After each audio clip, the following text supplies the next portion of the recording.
much does it really cost to buy a house? Well, stay tuned because today we are going to talk about just that.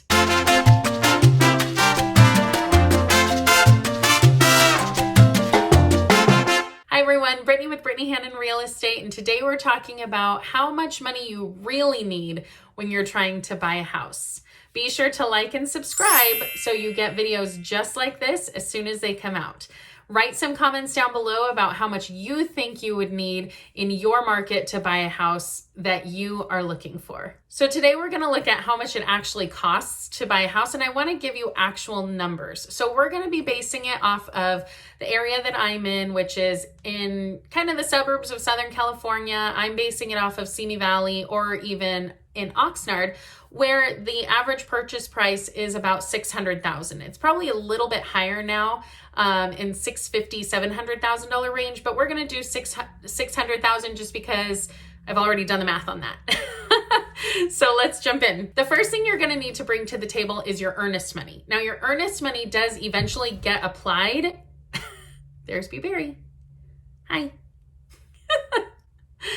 Your earnest money does eventually get applied to your down payment. And so you are going to be putting up that earnest money first. So typically it's about 2 to 3% of the list price. Now, of course, if you're in a market where things are flying like we are right now, you want to put more in because the higher amount, the better. The earnest money tells the seller that you are really serious because at certain points in the transaction, those contingencies go away, and at a certain point, you're not going to be able to get that earnest money back, and all that money goes to the seller, even if the transaction falls through. Now, you do have some leeway because the contingencies have to be removed and all of that before you're at risk of losing your earnest money, but putting up a good significant amount is going to help the seller know that you really are serious. So for 3% earnest money of a $600,000 listing, you're looking at $18,000. So as soon as you put the offer in, you want to make sure that your $18,000 is ready to go. You're going to be wiring that in. And so you want to make sure that you have that liquid and in cash and ready to send it, because you don't want that tied up for 10 days because usually you have a 3-day period to be able to get it into escrow. The next cost is thankfully a little bit lower. It's your inspection costs. And the inspection is done by a third-party inspector. Typically, your agent will schedule that for you, and usually it is charged based on the size of the house. And so in our area, for a house that is around that $600,000 range, it's about a 1,500 to 2,000 square foot house. And so your inspection fee is going to be between $400 and $700, more if you have a pool and specific things that you're looking for, and obviously more if it is a bigger house. The other thing that you want to take into consideration are your loan fees. Now, your loan fees are going to be rolled into your mortgage more than likely, but it is something to consider. A lot of people don't think about their loan fees as something that they have to pay for, but eventually you do. So it's a good thing to keep in mind. These cover costs like the loan origination, your appraisal costs, notarizing, just a bunch of things that you're doing throughout the process.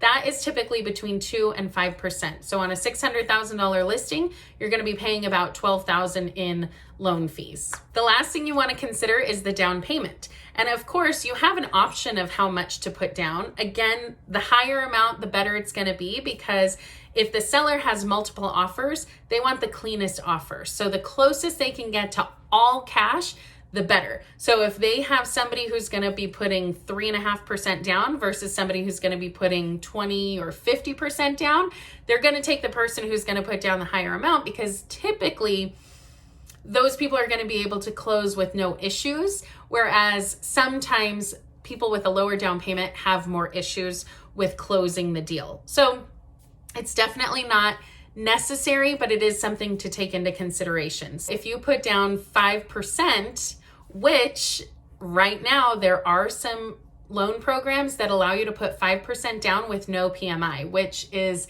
very exciting because most people think you have to put 20% down to avoid that PMI, which at these price points can be pretty significant year over year, month after month. So it is a good thing to consider these different options that you have.